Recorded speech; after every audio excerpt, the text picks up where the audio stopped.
noches, bienvenidos al webinar Distribución del gas de camisea en el sur a la deriva.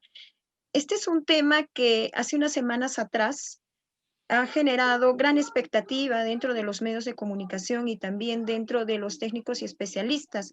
Y es por eso que el día de hoy la Universidad San Martín de Porres, filial sur, va a abordar este tema, porque es importante conocer cada uno de los procesos y también conocer que a partir del 18 de diciembre, quiere decir desde mañana, el Estado peruano se va a encargar de la distribución del gas de camisea a las regiones de Arequipa, Moquegua y Tacna.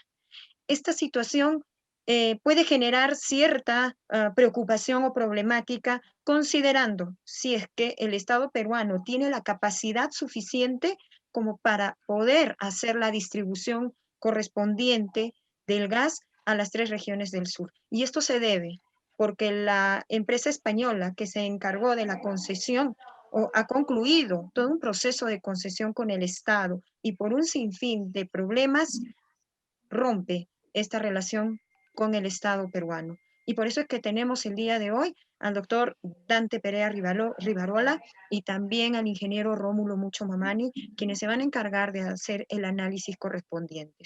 Bienvenidos a Ventana Sanmartiniana, soy Lorena Novak, le doy la bienvenida a Eric Lazarte. ¿Cómo estás, Eric? ¿Cómo estás, Lorena? Buenas noches con todos los presentes, con las personas que no solamente nos acompañan en este webinar a través de la plataforma de Zoom, sino también a la gente que nos acompaña en la página oficial de Facebook de la Universidad de San Martín de Porres Filial Sur, en la página USMP TV y además en nuestro canal de YouTube. Bien, este tema, como todos los temas que nosotros trabajamos semana a semana, siempre los vinculamos a lo que le interesa a la región de Arequipa. Y definitivamente, este tema del gas de camisea es algo que a nosotros nos interesa y a la población arequipeña sobre todo este asunto, y por eso tenemos al ingeniero Rómulo Mucho como nuestro primer especialista y también al doctor Dante Perea. Adelante, empezamos y como somos anfitriones, vamos con nuestra casa. El director universitario, doctor Jaime Mujica Calderón, le doy el tiempo para las palabras de bienvenida a nuestro webinar.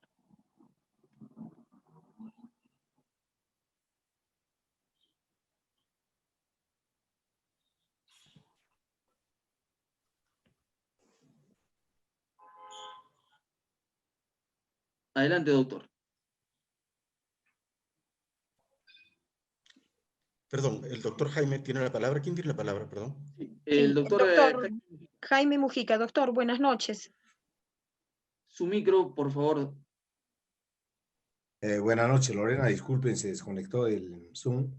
En primer lugar, agradecer al doctor Dante Perea y al ingeniero Rómulo Mucho, dos personas comprometidas realmente con lo que es el desarrollo del Perú. Y cuando hablamos de desarrollo, hablamos realmente de problemas fundamentales que tenemos que direccionarlos hoy más que nunca ante la crisis económica que actualmente estamos viviendo. Creo que para nadie es ajeno saber que estamos en una de las crisis más grandes de toda la historia del Perú. Inclusive hemos rebasado realmente lo que significó la crisis económica en la guerra con Chile. Y definitivamente esto parece un panorama bastante aciago, pero yo creo que existen alternativas claras de poder reactivar nuestra economía a través de todas las potencialidades que tenemos nosotros actualmente en el país y que lamentablemente creo que somos especialistas en dejar los proyectos inconclusos. Y si no, veamos un pequeño recuento en Arequipa, veamos Arequipa La Joya, veamos Majes, veamos el gasoducto, y vamos a encontrar que existen siempre los proyectos que empiezan y que quedan totalmente luego olvidados. La Universidad San Martín ha generado este espacio, creo que estamos en el número 30 con Eric y Lorena, donde hemos tenido la oportunidad de poner en vitrina lo que significa realmente temas que son gravitantes dentro de lo que significa el desarrollo del Perú y sobre todo en esta situación tan difícil que actualmente estamos viviendo. El problema del gas de camisea es un problema que lamentablemente está empañado por la corrupción que caracteriza realmente al gobierno, a los últimos gobiernos del Perú, y una corrupción que no solo se refleja en la falta de manejo de un problema tan vital como es la energía, sino también en la falta de capacidad de poder manejarlo y dejarlo en la situación que estamos actualmente, ¿no? Entonces, En este espacio esperamos que a través del conocimiento del doctor Dante Perea y del doctor Rómulo Mucho y el ingeniero Rómulo Mucho tengamos la oportunidad de poner realmente en vitrina qué es lo que está pasando actualmente con el gasoducto y sobre todo ahora que el gobierno ha decidido realmente asumir la distribución del gas. Y realmente ha asumido la distribución en un momento donde el gobierno que no logra siquiera hacer lo urgente que le corresponde al país y está tomando ciertas medidas en algunos sectores que son vitales para el desarrollo del Perú. Así que bienvenidos nuevamente al ingeniero Rómulo y al doctor Dante. Y bueno, el espacio es de ustedes de acuerdo a lo planificado. Con la venia de la autoridad, creo que estamos en un claustro académico, aunque sea virtual, pero estamos en un claustro académico. Entonces, quienes estamos vinculados al quehacer académico, debemos apelar a ello. En este sentido, yo me voy a permitir, en aras, ojalá, de mejor llegar a nuestros stakeholders, le llaman, no tengo ahorita, stakeholders de la comunidad sanmartiniana, que pudieran comprometerse un poquito más de cerca con este tema. Yo voy a hacer un símil, ojalá afortunado, de decirles de que esto es parecido a lo que, o es análogo a lo que ocurre con el sector eléctrico. Hay quienes generan electricidad, hay otros actores económicos que la transportan y otros que la distribuyen hasta el usuario final. Esa concepción es lo que, digamos, motivan mis cátedras en las escuelas de posgrado y es el concepto de cadena de suministro. Cadena de valor, cadena de suministro. Y yo por el momento voy a tratar de engarzar las ideas que seguramente van a ser perfeccionadas por el ingeniero Rómulo y por las autoridades universitarias en términos básicamente académicos. Esta cadena de suministros empieza en el upstream, en el proveedor. Entonces, en la cadena de suministros ocurre siempre, fue escrito por un profesor portugués, brasilero portugués, Pires.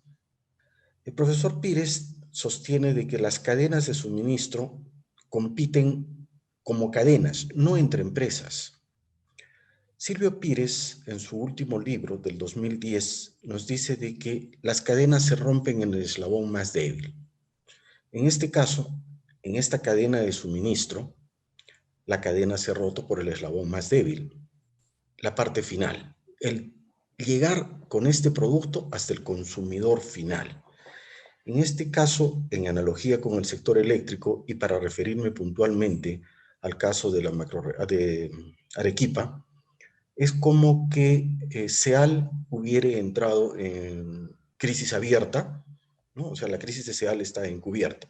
Pero para el caso del gas, la crisis estaba encubierta, se ha hecho explícita, y el Estado, a través del gobierno de turno, en aras de no perjudicar a las, digamos, tres instancias consumidoras del recurso, el doméstico, el industrial y el vehicular, ha decidido, entre comillas, afrontar como Estado y decir, bueno, yo me voy a tener que hacer cargo porque no me queda más remedio. Ahora, ¿qué tan eficientes si vayamos a hacer eso como Estado y con el gobierno de turno? Esa es una cuestión que queda a discusión, en fin. Pero desde el punto de vista académico de la cadena de suministros, o sea, era lo correcto. O sea, no se podía dejar ese eslabón final de manera abruptamente interrumpido. Y aquí quiero hacer una disección nítida para todos los miembros de la comunidad. Como les comentaba antes en el exordio interno, digamos, entre las autoridades y el distinguidísimo ingeniero Rómulo, yo tuve el privilegio de formarme en la industria de gas en varios países, enviado por ustedes, por los peruanos que me formaron. Y nosotros en la industria del gas tenemos muy claro que el consumidor residencial es para nosotros marginal. Quiere decir esto que, con todo respeto, no es, digamos, peyorativo, y si así lo fuera, pido las disculpas del caso. Yo cuando hago el diseño de un sistema de transporte y el subsecuente de distribución, en realidad no me ocupo de los hogares que hay. O sea, mi principal mercado en cualquier parte del mundo racional, ¿no?, es el mercado de la generación eléctrica. Es el primer cliente del gas natural. El segundo mercado es el mercado de la gran industria de transformación. El tercer mercado, bueno, ya pues no, o sea, en las sociedades primitivas, donde digamos no hay mucha evolución industrial, es la sociedad de los taxis. No me estoy refiriendo a ninguna sociedad en particular, ¿no? O sea, donde hay más taxis que vehículos particulares, entonces está el sector vehicular. Y finalmente, bueno, o sea, ya porque está en la ruta, me voy a ocupar del sector residencial. Esa es la lógica de un diseñador de un sistema de transporte y distribución de gas natural en el mundo racional. En Perú se pueden hacer muchas cosas, o sea, lo hemos visto, pero en el mundo racional es así. Ahora, yo quisiera llegar a la parte final, entre comillas. Está ahí para toda la comunidad la historia del gas en el Perú. Y como bien dijo la autoridad universitaria, tenemos en este caso también una serie de cuestiones que yo digo no podríamos perdonar, ¿no? O sea, desde la época en que en el año 1987 oficialmente el Estado peruano conoce de la existencia de, para el Estado peruano, enormes cantidades de gas natural, ¿no? O sea, oficialmente a Petroperú, Shell nos dice, oigan, por si acaso, el lote 42 tiene 12 por 10 a la 12, eso se llama teras, 12 por 10 a la 12 pies cúbicos. Eso para el tamaño de la economía peruana es bastante importante, ¿no? Para el tamaño de la economía y para las reservas de Rusia, por ejemplo, es para chiste, o sea, no importa, ¿no? Pero para la economía peruana era importante. Posteriormente, en el año 1989, Shell le dice a Perú oficialmente, en el coloquio, vamos a ser un poquito más conservadores y no hablamos de 12, sino hablamos de 10. Pero yo les estoy hablando de dos lotes descubridores, el 38 y el 42, que creo la mayoría de las personas, excepto los que hemos estado metidos en el negocio, nadie conoce, porque hoy en día se habla del 56, del 57, del 58, el 88. Ese fue un artificio que se creó durante la época del presidente japonés en el Perú para, entre comillas, poder hacer algunas artificiosas disgregaciones del uso del gas natural, que en realidad todo era de los peruanos, pero si hubiera sido así, estrictamente hablando, no se hubiera podido exportar ni hacer gas licuado. Quiero hacer una tingencia. Es recién cuando Shell nos avisa y hacemos el estudio, que era en ese momento, el compromiso de Shell para hacer petroquímica, para hacer una serie de, entre comillas, de desarrollos que están ahí expuestos, implicaba alrededor de unos 2.500 millones de dólares. Eso incluía 3 gasoductos. Yo no sé si es que, digamos, en la comunidad hay alguien que se está dando cuenta que la última licitación del gasoducto solamente al sur del Perú era varias veces esa cifra. Y es que en ingeniería, nosotros los ingenieros, lamentablemente, ingeniero, creo, no tenemos la astucia de considerar las coimas, los peajes que hay que pagar a las diferentes autoridades de turno, ¿no? Entonces, la ingeniería es una, pero las variables políticas son otras, y con eso, entre comillas, quiero dejar de aburrirlos y decirles un poco qué es lo que, desde el punto de vista de la técnica pura, de la tecnología del gas y las circunstancias actuales del proyecto, preguntarles a ustedes, a la comunidad, de qué me están hablando. La autoridad decía, óigame, ¿para qué es el gas? Y yo también coincido con la comunidad. He escuchado a mucha gente decir de que el gas es materia prima para la petroquímica. Me honra por mi profesión, pero yo pongo siempre de que la petroquímica en el Perú va a ser altamente probable en el PC, o sea, post-COVID, 2345. Antes de ese año, en el Perú no va a poder hacerse petroquímica. Ya todo lo demás son ficciones de abogados. ¿ok? Que sacan una ley para hacer etano, para segregar el etano, etc. Los abogados no entienden que hay que convertir un alcano en un alqueno, o sea, hay que convertir el etano en un eteno, o sea, que es un insaturado, para convertirlo en un polietileno. Y aunque ese es un camino de, entre comillas, la infinita rama de la petroquímica. Pero los políticos logran leyes en sus periodos de gobierno, felizmente ya no están en este mundo, y hacen barbaridades, atrocidades, horrores en el plano técnico. Entonces la petroquímica, para venderle bolsitas de plástico, ¿a quién? ¿A la China? ¿A quién le venderíamos bolsitas de plástico cuando la petroquímica está proscrita en el mundo del ambientalismo actual? Con legitimidad, o sea, no estoy cuestionándolo, ¿no? O sea, hay opciones diferentes para hacer lo que estrictamente deberíamos llamar polímeros, no plásticos. Entonces, hoy en día, felizmente podemos hacer polímeros bastante aceptables en términos de tecnología, técnica, material y costos, hasta de yuca y de cáscara de naranja. Y los proyectos no son ciencia ficción, ¿eh? Los proyectos están razonablemente aterrizados. Entonces, no es que necesitemos del etano o del propileno para hacer polipropileno o industria de desarrollo petroquímico. Hay muchas opciones y la petroquímica derivada del petróleo no es sustentable. Entonces, cuando el ingeniero Jaime, o el doctor Jaime nos decía, vamos a hacer petroquímica, ¿usted cree que por una ley vamos a hacer petroquímica en el puerto de Arequipa? Por favor, seamos realistas. Entonces, ¿vamos a hacer desarrollo energético? Sí. Ok. Si hemos dicho que en el mundo normal el gas es un insumo energético para el sector eléctrico, ¿cómo está nuestra matriz energética? ¿Cómo está la matriz energética del sur del Perú? Si es que es para la gran industria, ¿qué gran industria hay en el Perú? La minera. ¿Sí? La única importante, la que justifica para los ingenieros traer el gas al sur del Perú es Nilo.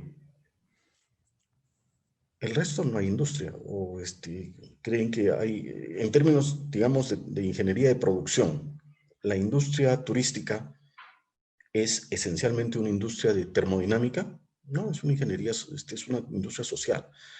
Entonces, ¿para qué vamos a traer gas al sur? Y finalmente, yo quisiera, para no quitarles mucho tiempo, decirles que las leyes de mi amada institución, yo tengo mucho respeto, soy un institucionalista de proinversión, no pueden imponerle nada al inversionista. Es el inversionista quien decide sus propias conveniencias o inconveniencias. Déjenme ver si puedo compartir mis reflexiones a través de mi ayudita.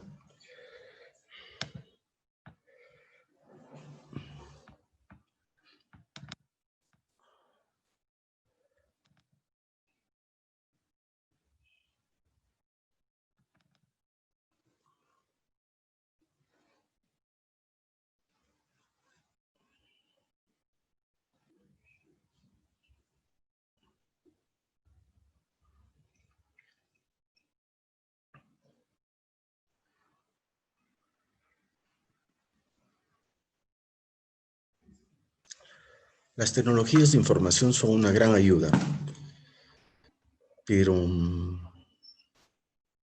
dado que en nuestro país estamos al 43% por debajo promedio de la conectividad que los técnicos definen como estándar en América Latina, y en el caso de Arequipa, 57% por debajo, creo que me acuso de algunos derrames biliares cuando esto no nos ayuda y nos entorpece un poco. Bueno, no carga, estoy sufriendo. A ver. Doctor, a través del área correspondiente nosotros vamos a compartir Ah, el genial. material. Ya, genial, porque la mía no carga. O sea, Sí. se ha enojado conmigo y está ahí, que da vueltita, vueltita, vueltita. Poco más y me saca la lengua. Ustedes me ayudan, ¿sí? Sí, sí, doctor, no se preocupen. En este momento. Gracias.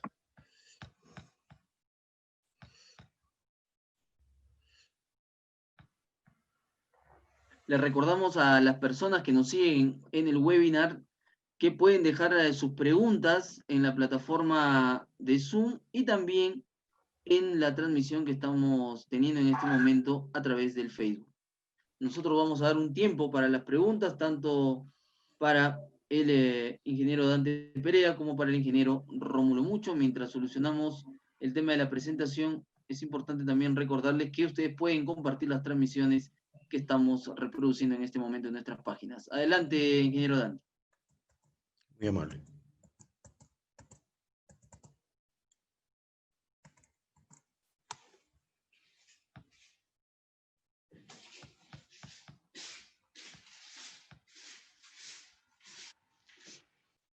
It's so slowly. Doesn't work. Yeah, but it doesn't work. It's, sí.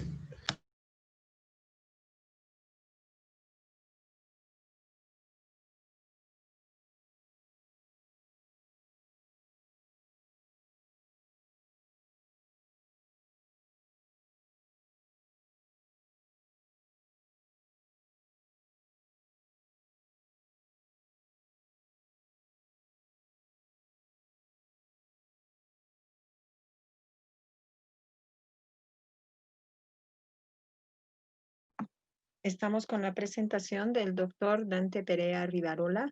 Él es especialista en tecnología de producción limpia y desarrollo sostenible. Asimismo, ha sido exgerente en gestión corporativa en Petroperú y también coordinador técnico del proyecto Desarrollo Gas Natural de Camisea. Vamos a escuchar las reflexiones del doctor Dante Perea Rivarola. Hay problemas de conexión. Distinguidísima Miss Lorena, tenemos un problema con esa presentación en cuanto al formato. ¿Usted cree que le puedo rogar la bondad que carguen ustedes para que yo no esté, digamos, sufriendo con mi escasez de ancho de banda? O sea, Sí, avancen claro, ustedes claro que y me, sí. y me llevan a la presentación, a la hoja. Avance usted, avance, se lo ruego. Listo, ya está. Gracias. ¿Avanzo yo, avanza usted? Avanzamos nosotros, usted nos Genial, indica. gracias señor Lazarte, le agradezco señor Lazarte. Vaya usted hacia alrededor de la imagen número 37, más o menos.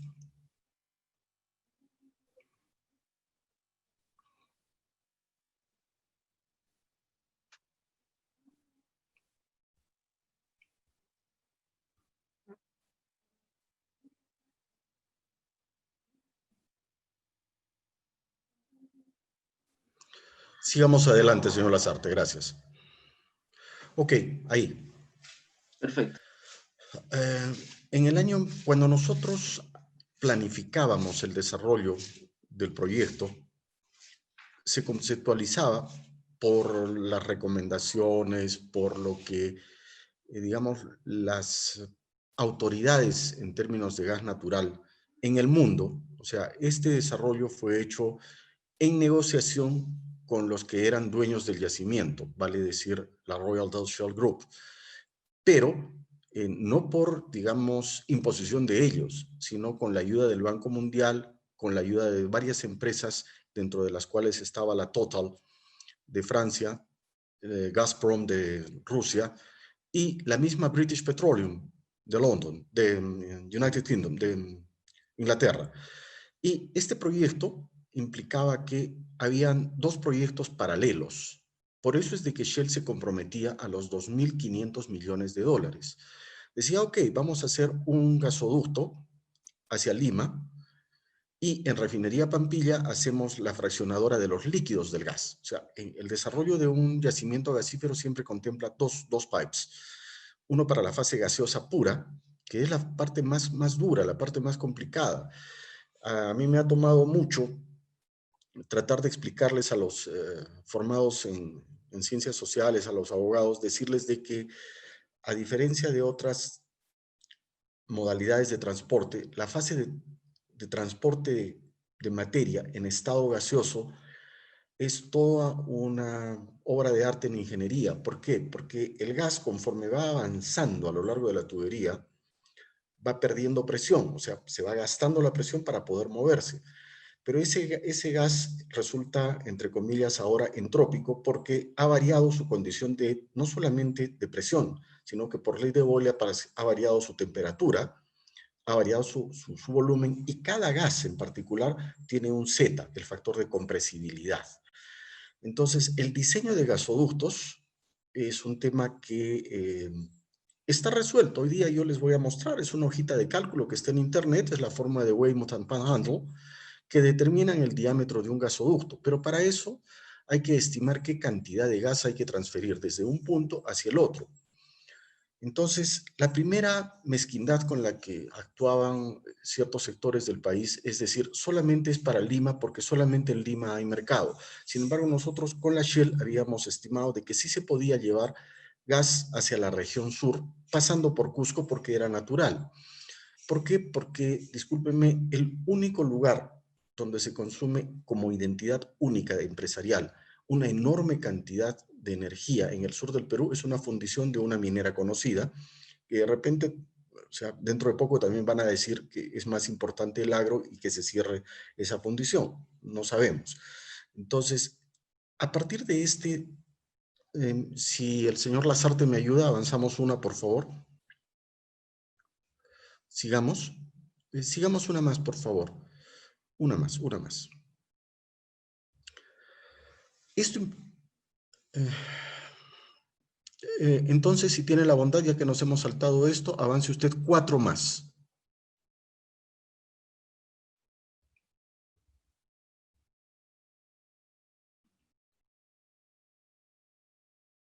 ¿Ok?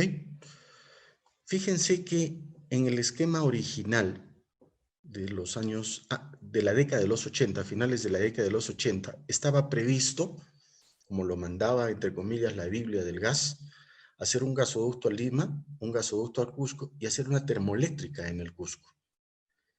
Y la planta de separación también estaba en el Cusco, porque si no estamos incidiendo en la necia, deplorable realidad que hoy nos enfrenta, de que a boca de pozo el balón de GLP cuesta 90 soles y en Lima cuesta menos de 35. ¿No? ¿Por qué? Porque no se hizo la planta de fraccionamiento en el Cusco, pero eso estaba planeado en el proyecto original. Si el señor Lazarte me ayuda, sigamos. Sigamos.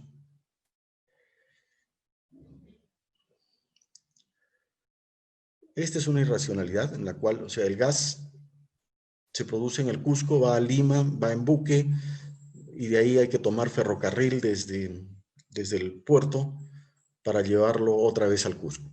En otras palabras, el intelecto está prohibido, pensar está prohibido en nuestro país. Gracias, señor Lazarte, sigamos. Sigamos, por favor, sigamos. Sigamos, se lo ruego. Sigamos, sigamos.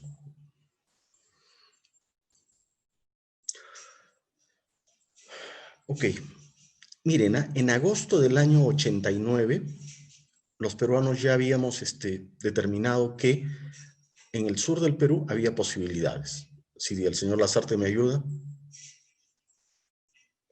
Para esto no recurrimos sino a lo que es racional en el mundo y en la metodología de la industria, que son métodos de pronóstico causales. No los voy a aburrir, pero esto implicaba hacer analogías. Sigamos, señor Lazarte.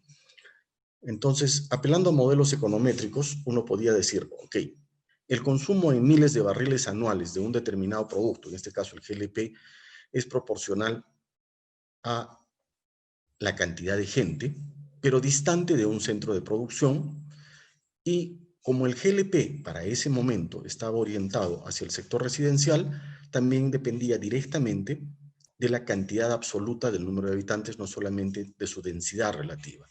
Entonces, esta ecuación econométrica, adelante, señor Lazarte, se correlacionaba con modelos matemáticos de penetración para la industria del gas natural.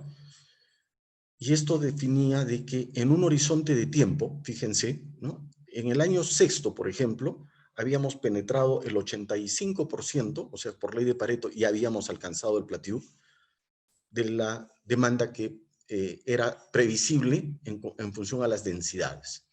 Entonces, fíjense de que no necesitábamos inventar la pólvora, o sea, ya habíamos recibido transferencia de tecnología de las universidades y de los entes mundiales que estaban dispuestos, entre comillas, a ayudarnos con el desarrollo integral, no limeño, de las reservas del gas natural. Señor Lasarte, ¿me ayuda?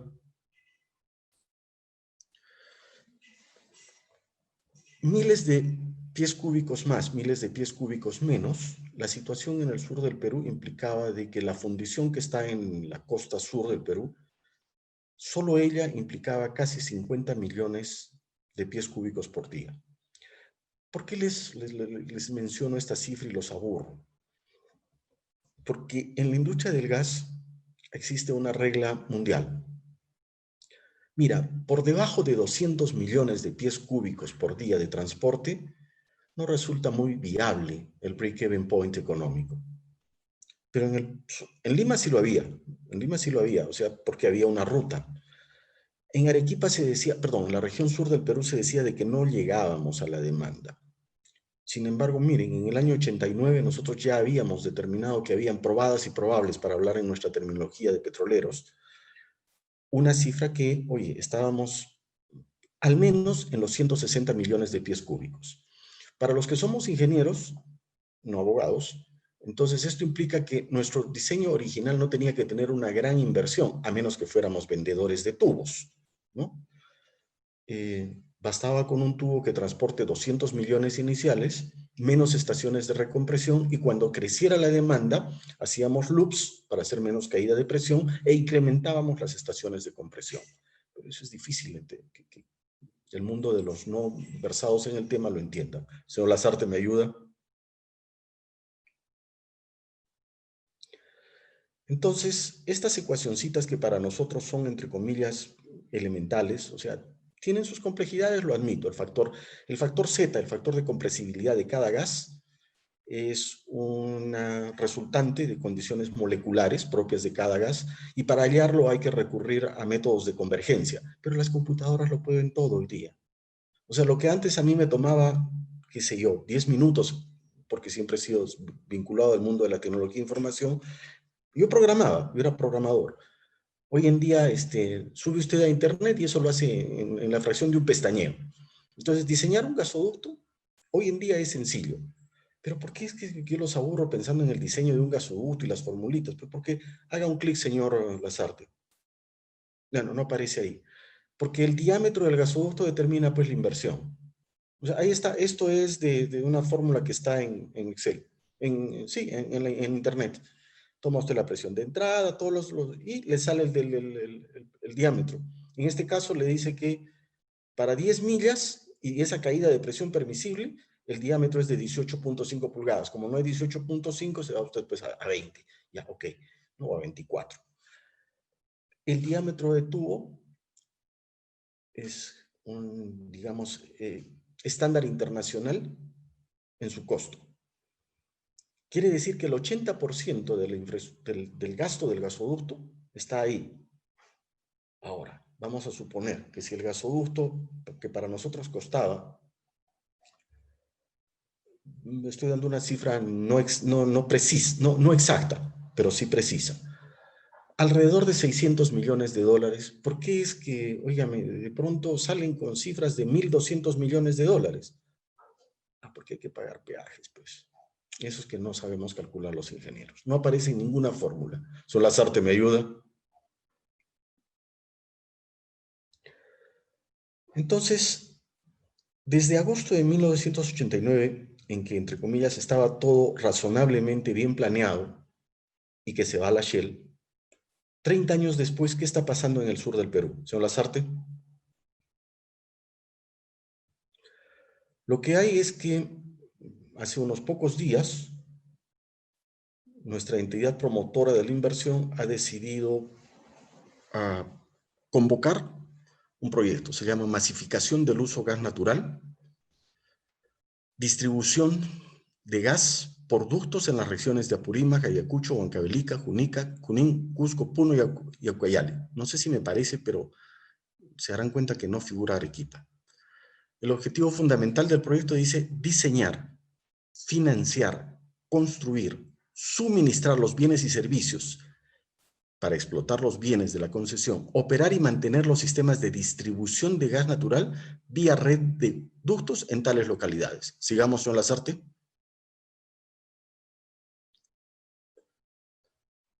¿A qué apela? ¿Cuál es el antecedente? El objetivo 7 de la política energética del Perú del 2010 al 2040. Sigamos, señor Lasarte.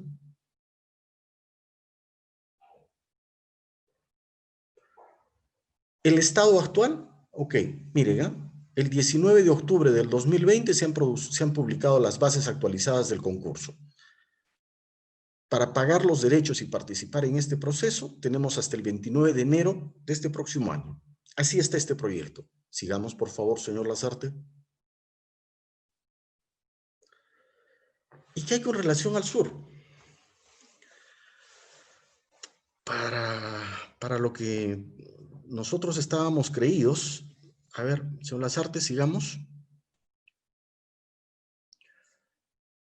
Miren qué diferente es la cosa. En 2013 se aprueba un plan de promoción para mejoras en la seguridad energética del país y desarrollo del gasoducto sur peruano. O sea, si ustedes se ponen a analizar qué motiva esto, discúlpenme, o sea, no están hablando de llevar gas a Nadalandia, a Arequipa. Están hablando de otra cosa. O sea, es más, pónganse en el lado del inversionista. ¿Este es un negocio para quien distribuye energía o es un negocio para un constructor? Esto estaba dirigido para que algún constructor de gasoductos haga su tubito y se vaya. O sea, no estaba diseñado para abastecer de gas o de energía o de lo que quieran a Arequipa y a la región sur del Perú, a la región suroeste. Sigamos, señor Lasarte. Señor Lasarte.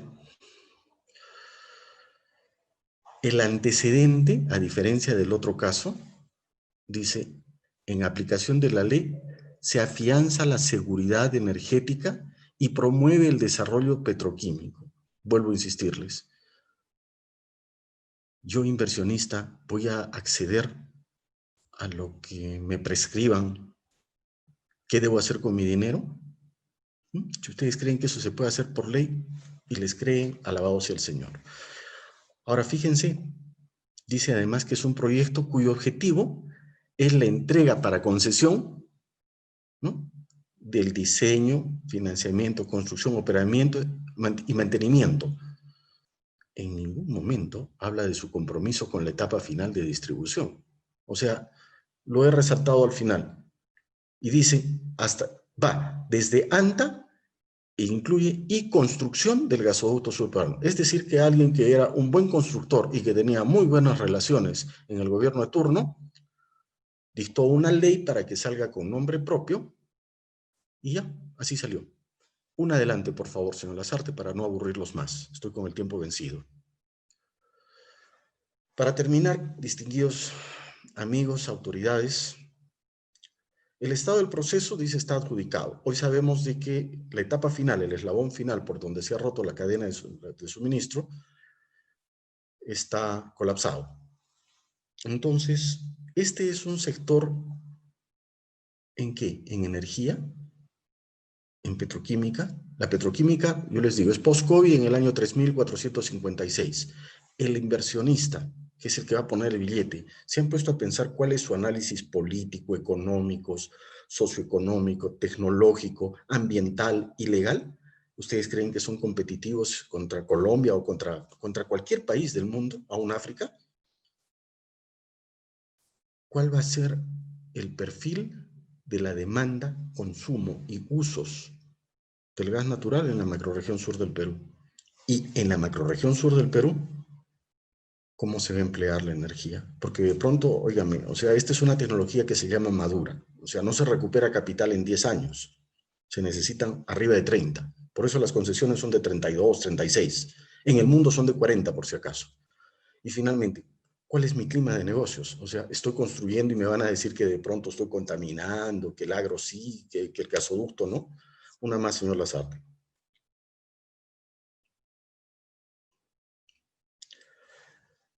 Es imprescindible que, a menos que participemos como colegiados inteligentes en el nuevo diseño, el gas como gasoducto real, esa guachafería, perdón, esa ficción que llaman gasoducto virtual, es una modalidad de transporte, pero de virtual, o sea, en términos de ingeniería o de ciencia, no es real, ¿no? O sea, es una modalidad de transporte que va a tener que seguir subsistiendo, en tanto y en cuanto no se optimice el modelo real que optimiza la transferencia de una materia en estado gaseoso.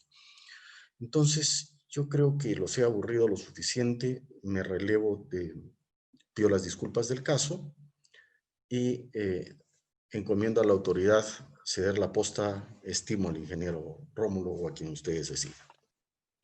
Me reitero a la orden, por supuesto.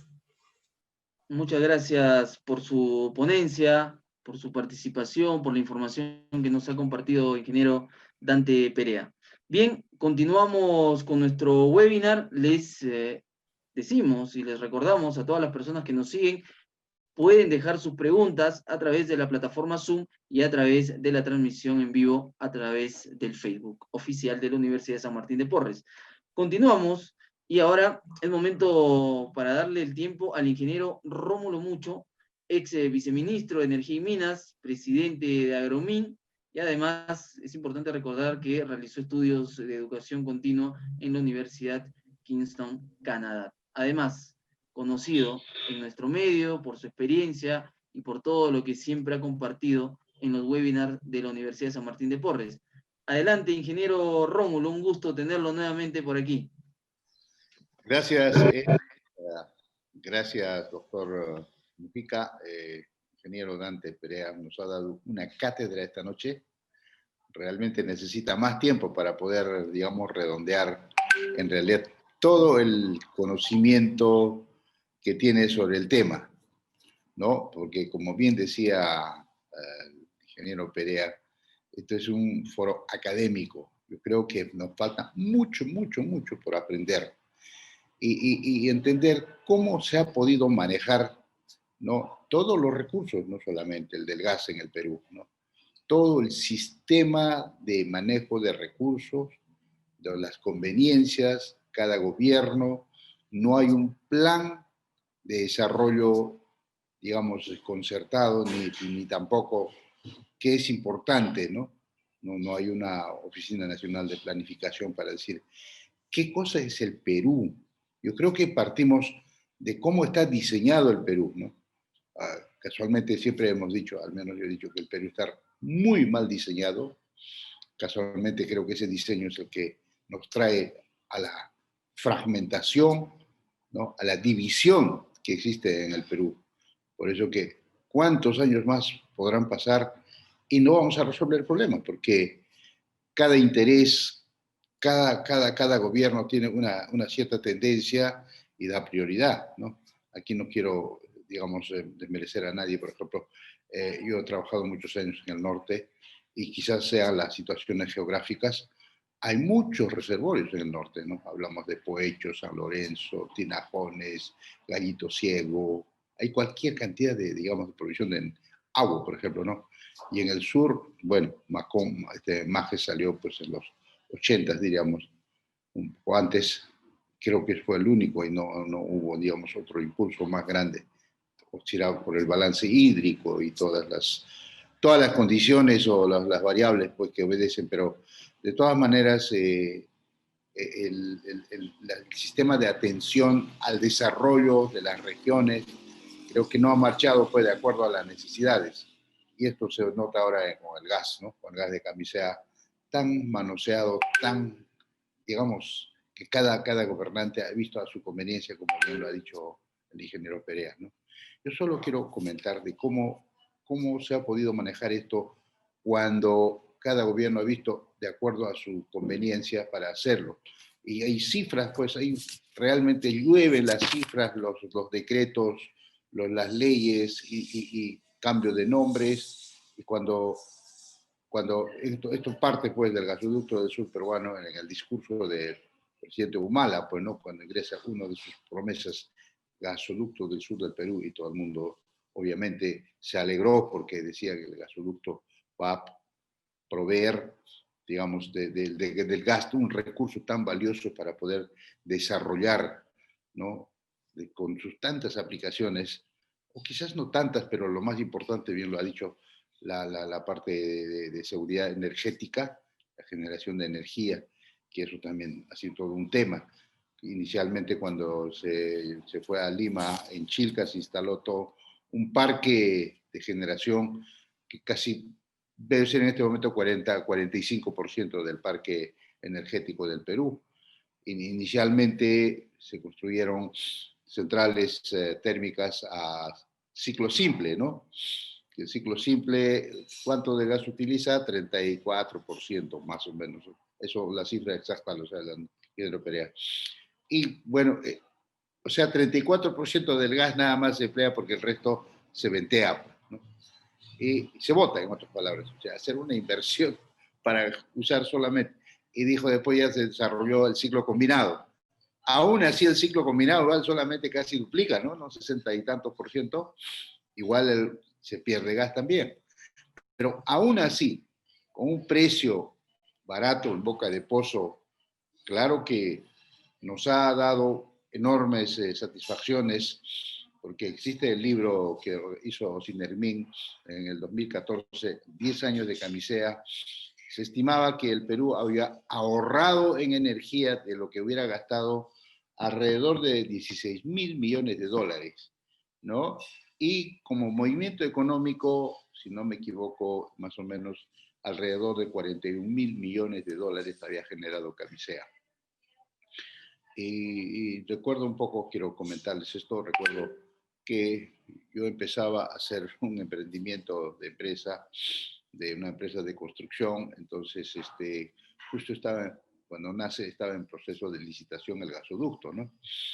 Y la empresa que gana fue el Techin, una empresa ítalo-argentina especialista en esto de los ductos de gas en América Latina, creo que hasta en África está.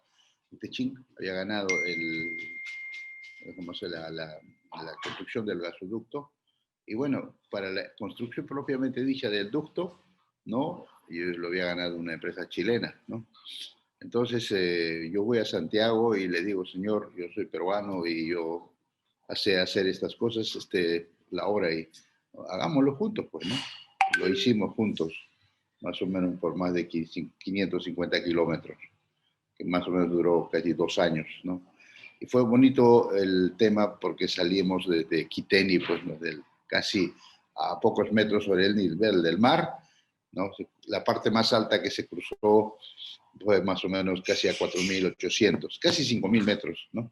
O sea, fue una obra, una proeza, digamos, ¿no? Para diseñar máquinas, perforadoras, excavadoras, y casi probablemente un 40% de todo el ducto necesitó perforación y voladura. Y nosotros somos especialistas en eso. Y el resto fue más que todo excavación.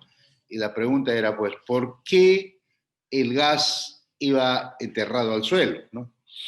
En Canadá, ¿no? En cualquier país, el gas va por el aire, ¿no?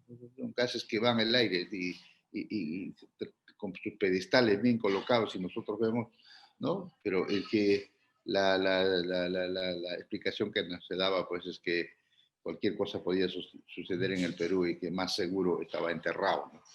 Enterrado en ti, con sus subestaciones de bombeo y todo eso. Bueno, y la cifra que yo recuerdo era más o menos de todo el gasoducto había costado por 55 kilómetros, si no me equivoco, o sea, alrededor de 800 millones de dólares. El ducto, ¿no?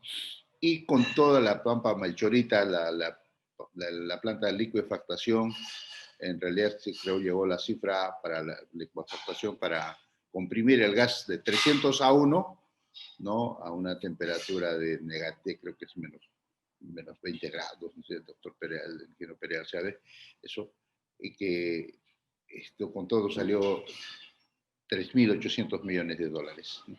De inversión.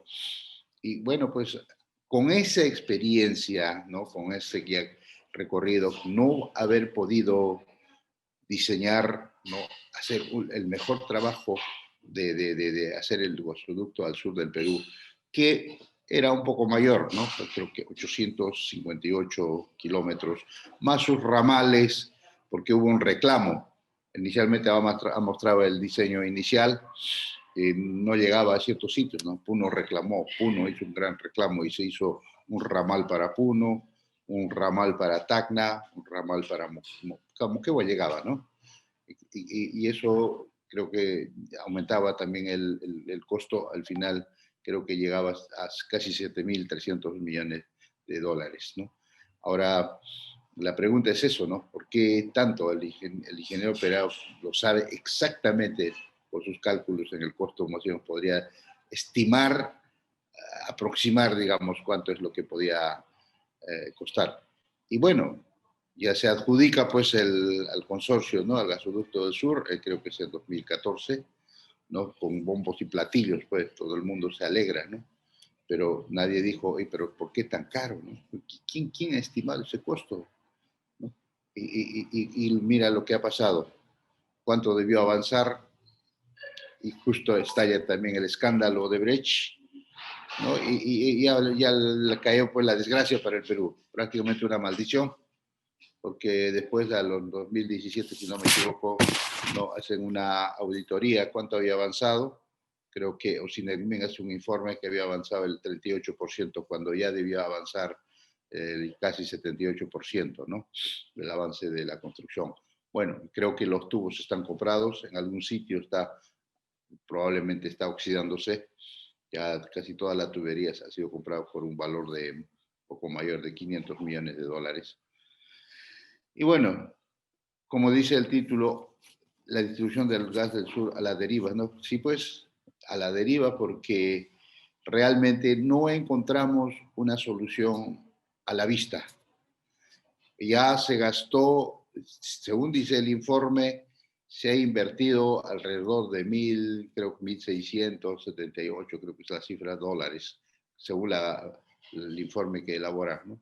Si se ha gastado 1.678 dólares, ¿no? 1.678 millones de dólares.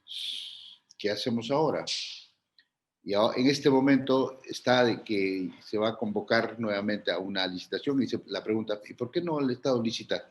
¿Qué ministro podría en este momento, digamos, arriesgarse a licitar el gasoducto con todo el problema que existe atrás? Porque Odebrecht, no olvidemos, ha demandado ante el CIADE al Perú por 1.200 millones y con todos sus antecedentes. Como era socio con Enagás de España, ¿no? Que era 25%, y Enagás también le ha demandado por 511 millones de dólares, ¿no? Y creo que en el 2015 ingresa Grañe Montero como socio prácticamente de Odebrecht. Entonces se arma un quilombo, como dirían los argentinos, ¿no? Un tema muy complicado y hoy pues cada vez más complicado. Entonces, la respuesta quizás el ingeniero Perea podría decir, ¿qué cosa habría que hacer en este momento para poder decir que continúe, ¿no?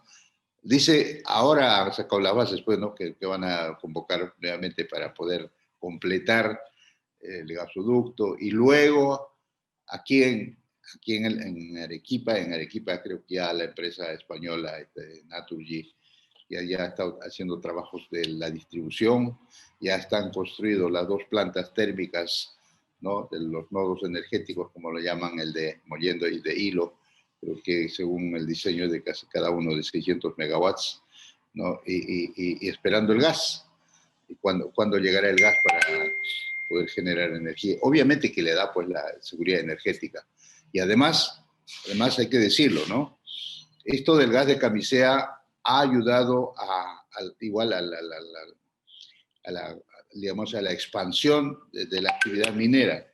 ¿Y saben por qué?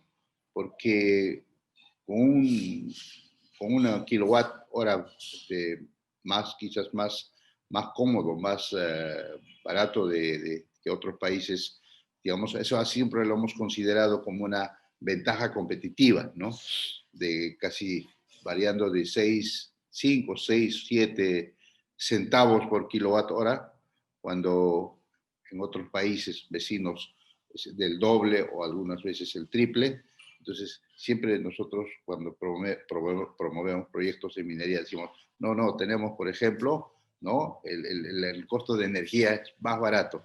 Entonces eso, pues claro, llama la atención, pero poco se ha explicado debido a qué, ¿no?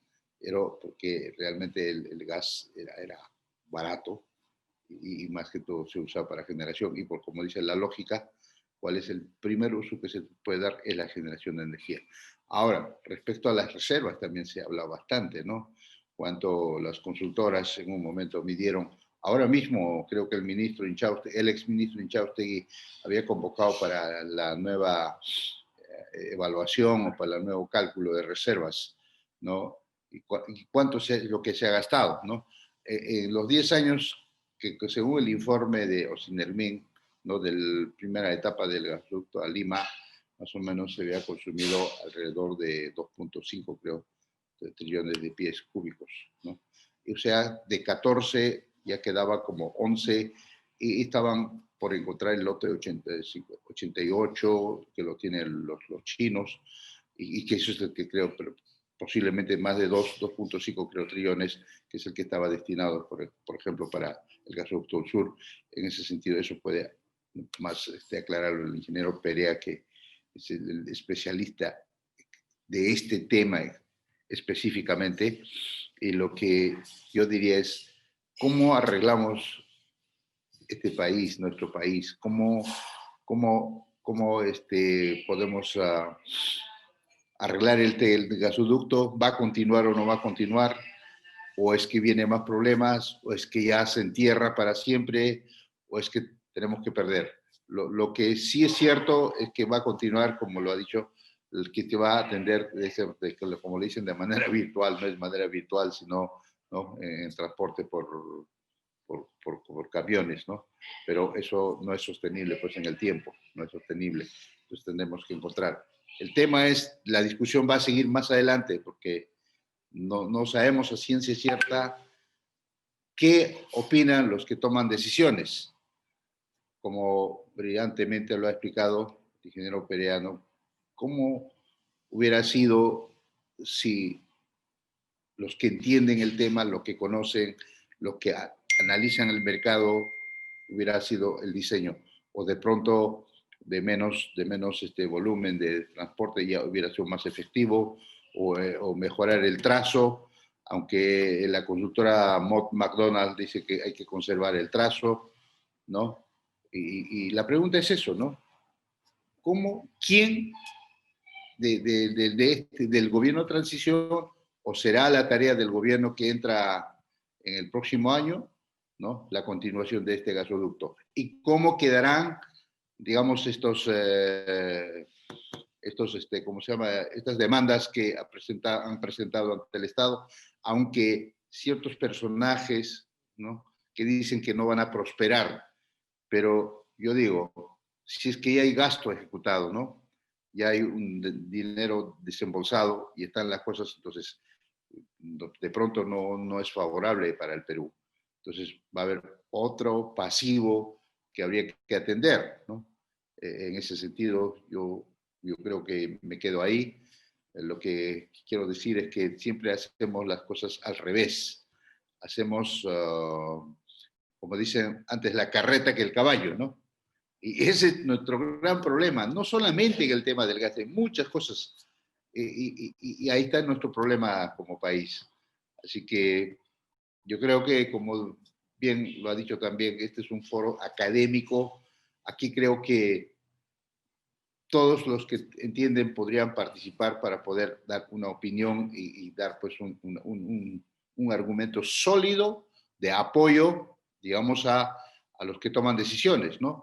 Porque al final cualquiera que decida de igual manera va a ser un proyecto fallido, o sea, va a ser muy triste para el Perú, ¿no? Un desgaste nuevamente, y peor ahora que el COVID nos ha, digamos, indicado a una crisis inmensa, no solamente económica, sanitaria, y también que ha ocasionado la crisis social, la crisis política, de la que quizás no podamos salir, porque la crisis política es tan trascendente, porque no hay digamos, comprensión, no hay entendimiento, hay tremenda polarización social, polarización política que puede dañar enormemente al Perú, y podemos retroceder décadas, ¿no?, de lo avanzado, porque se abren nuevos frentes, nuevos conflictos, y dentro de esos conflictos, ¿cómo podría terminar, digamos, la conclusión del proyecto del gasoducto del sur del Perú?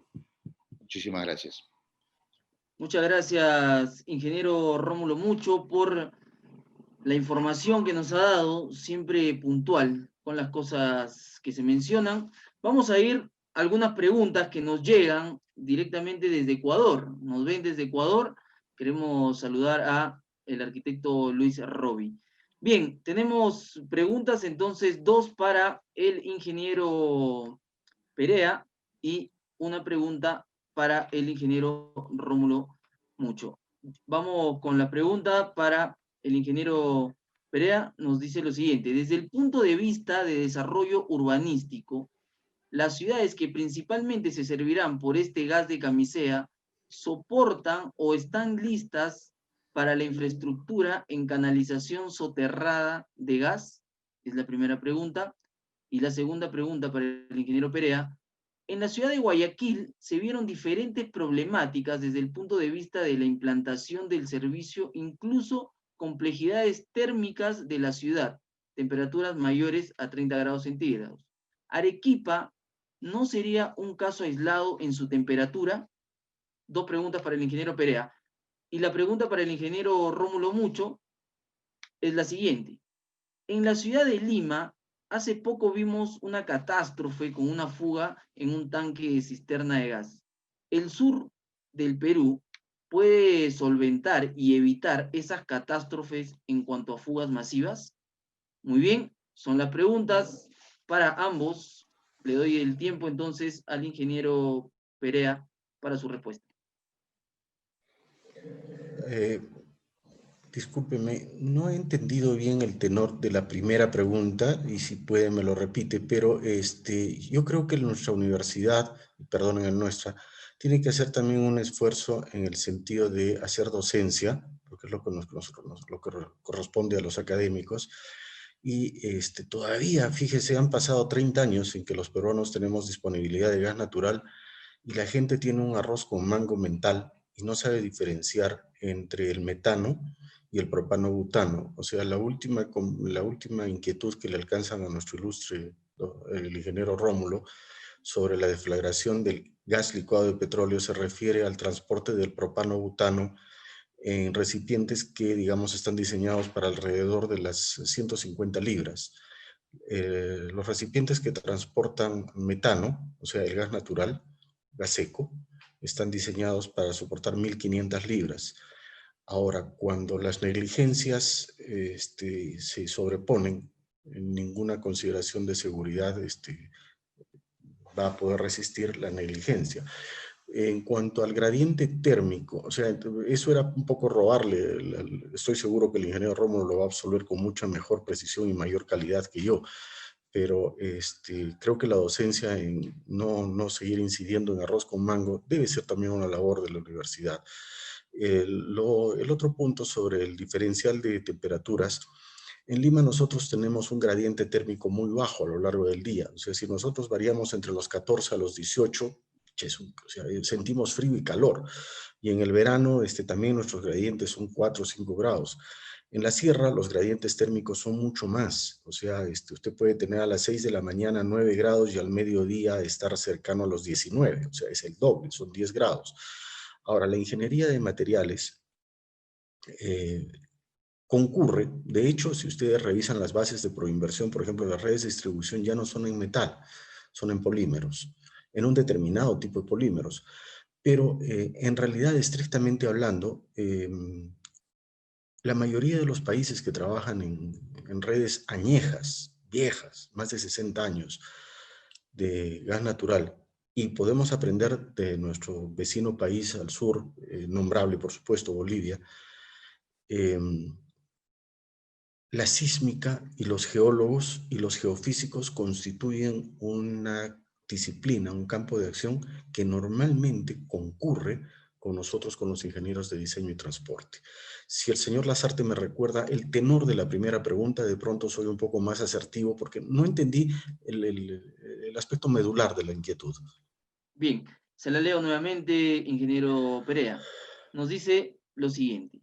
Las ciudades que principalmente se servirán por este gas de camisea soportan o están listas para la infraestructura en canalización soterrada de gas. Esa era la pregunta. Obviamente no, o sea, a ver, sigo sin entender la lógica subyacente en la inquietud, pero digamos, si lo veo desde el punto de vista de lo estrecho que es mi campo de actividad, la etapa final, o sea, de la distribución es como tender redes de energía eléctrica. Va a tener usted la opción de tener muchos cables ahí distorsionando los aspectos estéticos que seguramente van a ser muy cuestionables, y de pronto lo mejor es que no tengan energía, o sea, no tenemos ningún problema. O sea, como le reiteré al inicio de nuestra intervención, el vector energético gas natural es para mover industria. Ahora, si de pasadita paso por ahí, por una urbanización, como nosotros tenemos en Lima, edificios donde hay conexiones a gas, pues se hará, pero no es porque, digamos, ese sea el motivo, el leitmotiv de la distribución del gas natural. No sé si he sido muy torpe en entender la pregunta y peor en mi respuesta. Muy bien, muchas gracias, ingeniero Dante Perea. Igualmente el ingeniero Rómulo Mucho. Lorena, ¿tenemos alguna pregunta más de la plataforma Zoom? Así es. Y esta pregunta va dirigido para ambos invitados, ¿no? Y está muy relacionada al tema actual con respecto a la conclusión de la concesión con la empresa española, y en la cual se sostiene que el Estado ha encargado de manera especial y con una vigencia de 3 años como máximo que Petroperú se encargue de la distribución y de la continuidad del servicio de gas a las regiones de Arequipa, Puno y Arequipa, Moquegua y Tacna, ¿no? Hace poco han suscrito o van a suscribir recientemente un convenio entre el Ministerio de Energía y Minas y Petroperú para que esta distribución del gas pueda, ¿no?, ser factible a las 3 regiones, considerando la culminación de la concesión con la empresa española. Esto sin duda alguna, yo quiero también conocer la respuesta de nuestros invitados. Esto es positivo, o sea, ya no se generaría un estar supuestamente a la deriva con respecto a la distribución del gas de camisea. Ingeniero Rómulo, lo escuchamos.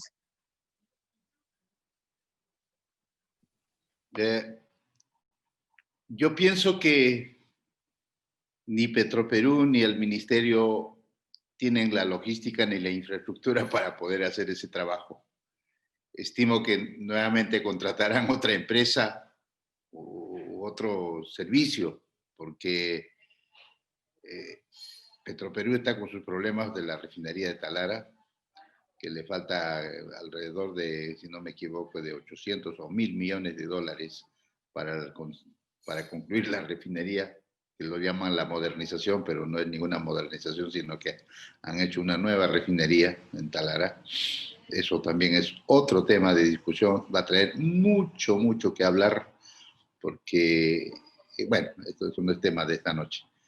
Y a meterse en otro negocio, digamos, de distribuir el gas, a no ser que el ingeniero Perea sepa que hay otro mecanismo para que el mismo Ministerio de Energía y Minas, el Ministerio de Energía y Minas más que todo es un ente promotor, un ente regulador, un ente, digamos, de gobierno, no es una empresa que se dedica a prestar servicio.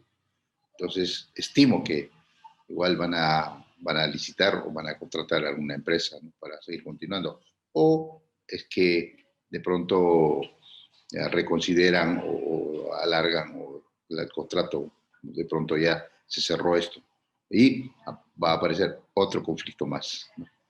En ciernes. Y hasta ahí nada más da mi pensamiento en esta pregunta. Gracias. Ingeniero Rómulo, quedó pendiente la primera pregunta sobre si estamos preparados para soportar fugas masivas. Bueno, yo creo que ahí la respuesta lo ha dado ya el ingeniero Perea, ¿no? Porque, y si hablamos desde el punto de vista de seguridad, obviamente que hay que cumplir los estándares. Posiblemente han estado mal hechos, ¿no? Mal, digamos, que de repente hasta mal diseñados, ¿no? Y no han cumplido con los estándares de seguridad. Entonces, pues, y es también cierto que en esto de la industria del gas, la distribución, probablemente quizás no sea tan complejo, pero sí es complejo, ¿no? Países gasíferos los tienen bastante experiencia en eso. Por ejemplo, Bolivia está mucho más adelantado que nosotros, creo, ¿no? En Argentina, en Brasil, pero de pronto alguien maneja aquí alguna empresa que no tiene experiencia, se mete al negocio de repente de almacenamiento, de distribución, entonces pues, y una pequeña falla, digamos, en el manejo, el manipuleo, el almacenamiento, la distribución, y puede haber una fuga, pues, no se rompe o está mal. Entonces eso estimo que es más que todo por no cumplir los estándares de seguridad en el manejo de los gases. Gracias. Muchas gracias, ingeniero Rómulo Mucho. Muchas gracias también al ingeniero Dante Perea y a las personas que nos hacían las consultas a través de las diferentes plataformas por donde estamos transmitiendo el webinar del día de hoy, distribución del gas de camisea en el sur a la deriva. Bien, Lorena, continuamos entonces con nuestro programa que tenemos planificado para hoy. Bien, vamos a invitar al señor Daniel Lozada para el cierre del webinar. Señor Lozada, buenas noches. Encendemos audio y cámara.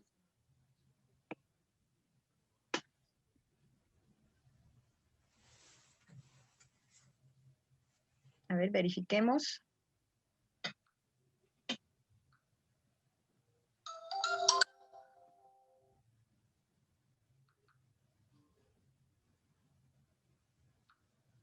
Queremos agradecer a cada uno de nuestros espectadores. Nos escriben, siempre están conectados con nosotros desde la región de Tacna. Hoy tuvimos la participación y como espectadores también desde Ecuador. Y definitivamente este tipo de transmisiones nos ha acercado más a distintas regiones y a su problemática, porque es la ventana sanmartiniana de la Universidad San Martín de Porres, y a través de este tipo de eventos virtuales en los cuales hemos podido analizar y hemos tenido invitados como exministros de Estado, técnicos, doctores, especialistas en diversas materias, que nos ha permitido realmente hacer un análisis y como universidad integrarnos a ese análisis correspondiente de cada uno de los problemas, de cada uno de los sectores que hemos venido trabajando y desarrollando de la mano con la Cámara de Comercio y también con la Sociedad Agrícola de Arequipa. Vamos a ver si ya podemos tener al señor Daniel Lozada. Buenas noches, ¿cómo está usted? Encendamos el audio, por favor. Lorena, buenas noches. Buenas noches a la Universidad San Martín. Realmente es el esfuerzo que se está haciendo bajo el liderazgo del doctor Mujica y el equipo que está participando, la Sociedad Agrícola de Arequipa y la Cámara de Comercio e Industria de Arequipa, es loable.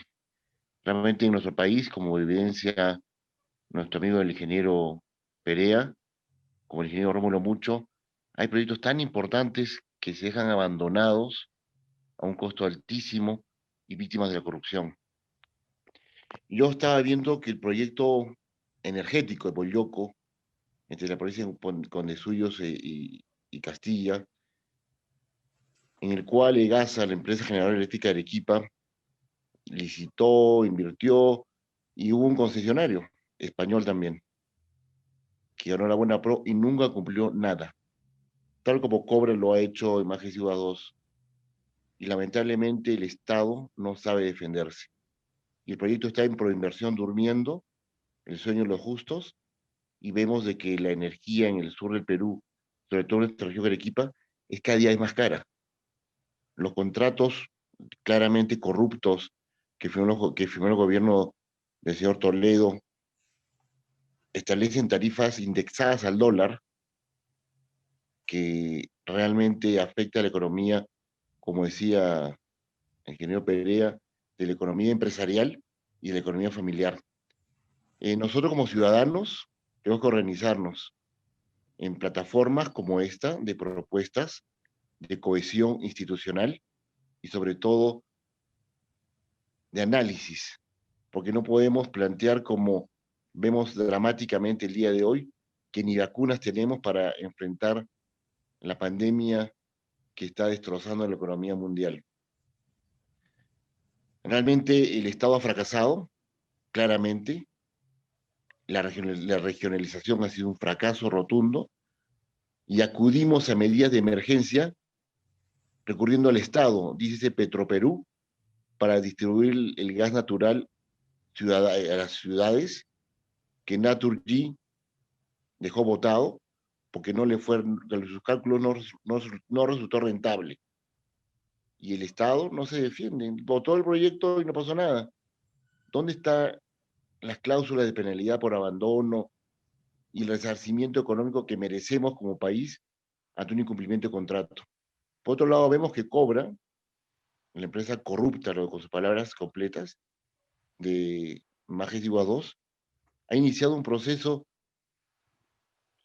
de cierre de contrato y va a terminar ganando por la inacción del gobierno regional. Calculamos nosotros 100 a 500 millones de dólares sin haber hecho nada. Es lamentable que nuestro Estado y nosotros como ciudadanos no estemos organizados aún para defender nuestros derechos y podamos explotar los recursos inmensos que tenemos. Vemos que la ley de promoción agraria, una ley poderosísima, muy potente, que produjo el boom económico agrario en el Perú, fue derogada sin ningún análisis previo, fue derogada sin un diálogo institucional, fue derogada entre gallos y medianoche y no hay propuesta aún consensuada. El tiempo se vence, el 31 de diciembre. Los gremios agrarios no hemos sido convocados y vemos que los borradores que están circulando de la supuesta ley de promoción agraria que va a reemplazar a la 27360, derogada unilateralmente por el Congreso de la República y por el Ejecutivo de turno, ha dejado en el desamparo la agricultura formal. Es el drama. Se lucha mucho en nuestro país por formalizarlo, un esfuerzo pequeño que tuviera que haber sido parte de una gran ley agraria, una gran ley de nuestro sector, que nunca hubo, se desvanece por presiones y bulla, realmente del tumulto y de las hordas organizadas. Yo reitero a esta simbiosis entre la Sociedad Agrícola de Arequipa, la Cámara de Comercio e Industria de Arequipa y la Universidad San Martín de Porras, filial sur, encabezada por nuestro amigo Jaime, que ha logrado este espacio donde profesionales competentes del sector explican y nos muestran la situación en la cual estamos y en la cual está en este evento específico un proyecto que fue el sueño del sur del Perú, fue el sueño de Arequipa, el gas de Camisea. Un fuerte abrazo a todos y muchísimas gracias por la oportunidad. Muchas gracias a Daniel Lozada por su participación y para terminar la transmisión del día de hoy le vamos a dar el tiempo al doctor Jaime Mujica, director universitario de la Universidad de San Martín de Porres, filial sur, para las conclusiones y reflexiones finales. Adelante, doctor, el tiempo es suyo. Bien, en primer lugar, mi agradecimiento al ingeniero Rómulo y al ingeniero Dante Perea. Yo quisiera tomar dos partes de lo que ha sido este webinar, que definitivamente yo creo que hay, como decía el ingeniero Perea, hay muchas cosas que hablar todavía. pero definitivamente hay cosas que no entiendo. Y definitivamente es un espacio académico, ¿no?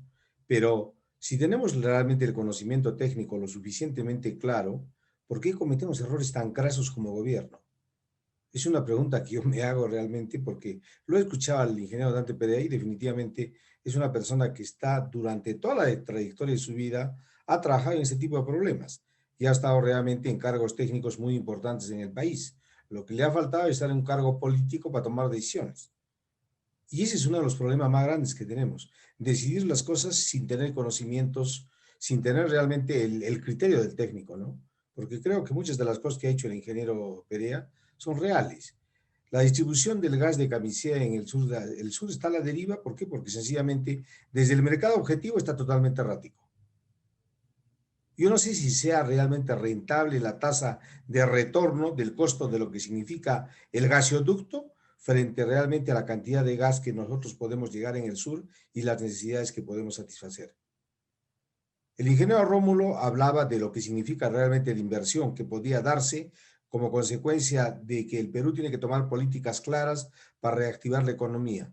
¿Y quiénes son los grandes consumidores de energía a estas alturas? Definitivamente la minería. Toda la cantidad de proyectos mineros que actualmente tenemos paralizados son fundamentales para la reactivación económica. ¿Y para eso qué necesitamos? Necesitamos energía. Y el gas está ligado directamente a lo que es energía y a lo que es cambiar la matriz energética.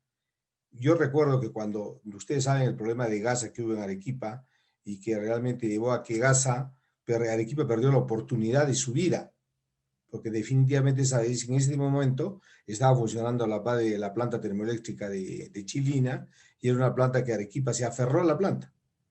¿En qué terminó? En chatarra. Es la verdad. Y las dos turbinas termoeléctricas que había en Islay prácticamente también desaparecieron, porque las desarmaron para llevarlas a Pisco, donde estaba el gas, y tratar de hacer replantear realmente la matriz energética de las dos. ¿En qué quedó? En nada. Y Arequipa perdió la oportunidad realmente de, a través de esa planta de Gaza, poder generar realmente el suficiente capital para poder activar el desarrollo de Arequipa.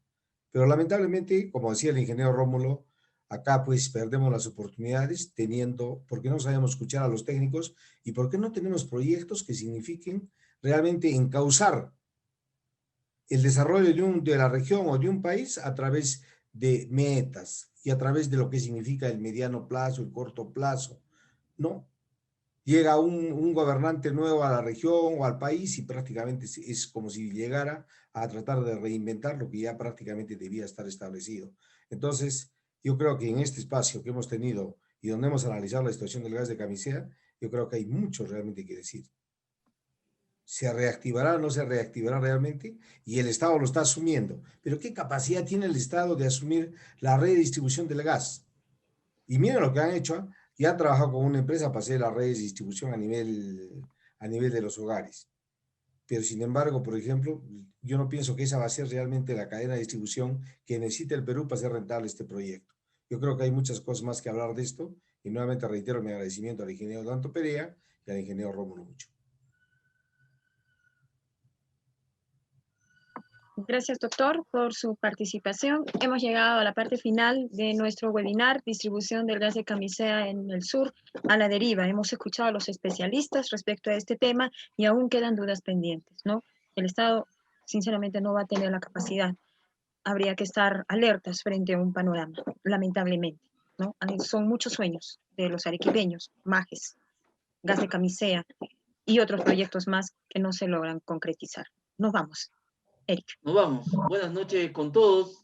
Felices fiestas la próxima semana y que a pesar de la pandemia podamos actuar con responsabilidad y guardando siempre los protocolos. Agradecimiento para todos los presentes. Seguimos en una próxima edición de Ventana Sanmartiniana. Buenas noches. Cuídense y lavarnos las manos siempre, distancia. Un abrazo. Gracias, ingeniero.